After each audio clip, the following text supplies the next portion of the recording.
وَيَا آدَمْ أُسْكُنْ أَنْتَ وَزَوْجُكَ الْجَنَّةِ Adam, settle down yourself and your wife with you, your spouse, your zawj, in al-Jannah.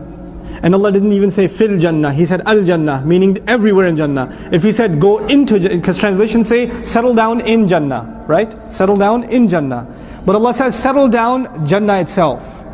In other words, if somebody says, hey, why don't you move to Dallas? Or why don't you live somewhere in Plano? When your house is in Plano, or it's in Irving, or it's in Carrollton, it's one place. Carrollton is not your home. It's a place in Carrollton that's your home. Allah says, here's your home. What's your home? Jannah itself. Jannah itself. You're not moving into Jannah in one house. The whole thing is your house.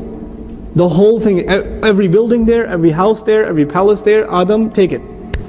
Take all of it. How big is Jannah? Allah says, عَرْضُهَا كَعَرْضِ السَّمَاوَاتِ وَالْأَرْضِ Its size is something like the size of all seven skies in the earth combined.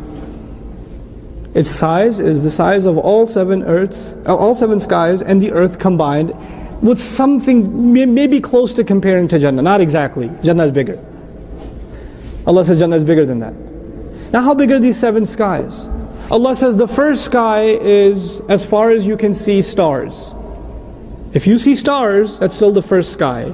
وَلَقَدْ زَيَّنَا السَّمَاءَ الدُّنْيَا بِمَصَابِيحِ We decorated the lowest sky with stars. We have now telescopes that humanity never knew before. We have magnification into the universe that humanity has never even imagined before. And as far as we can see, what do we still see? We still see stars, which means we're still looking at the what? First sky. Allah says Jannah is seven skies and the earth combined. But not quite, it's bigger than that. And then He tells Adam, go. Go wherever you want. It's all yours. Live here.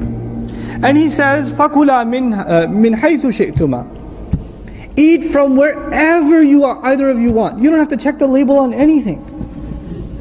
Nothing. Everything's halal. Eat and enjoy. And it's not like one thing is going to be like, oh, that wasn't that good. That one, we should go to that one. That's us at restaurants, right? That's sometimes the keema comes out good, sometimes it doesn't come out good. Don't tell your wife, right? But in Jannah, just eat wherever you want. But then He says, وَلَا تَقْرَبَا هَذِهِ الشَّجَرَةِ Not much attention is paid to the word هَذِهِ. Don't go close to this tree. وَلَمْ يَقُلْ تِلْكَ الشَّجَرَةِ He didn't say that tree, He said this tree. What's the difference between this and that? This is near. So the haram is near. The haram is near. You have a lot of options, but don't think the haram is far. The haram is always going to be near. And if it's near, you got to watch out for it. So you can never say, I'm far from the haram. As bigger than the universe Jannah is, that tree is still close enough for Allah to say, this tree, not that tree. And by the way, if the universe of Jannah is so big, then the tree could have been so far from Adam alayhi salam that he could have been traveling his entire life and never see the tree. And how many trees in Jannah? How many trees in Jannah? How many gardens in Jannah? Of all of that universe, there's one tree. One tree. I would even argue must be hard to find. It's got to be hard to find. But Allah made it a part of the challenge of humanity that the forbidden will be close to you, it will be accessible to you, and it will pique your curiosity. Be like, I know it's haram, I'm just curious. Just want to know more.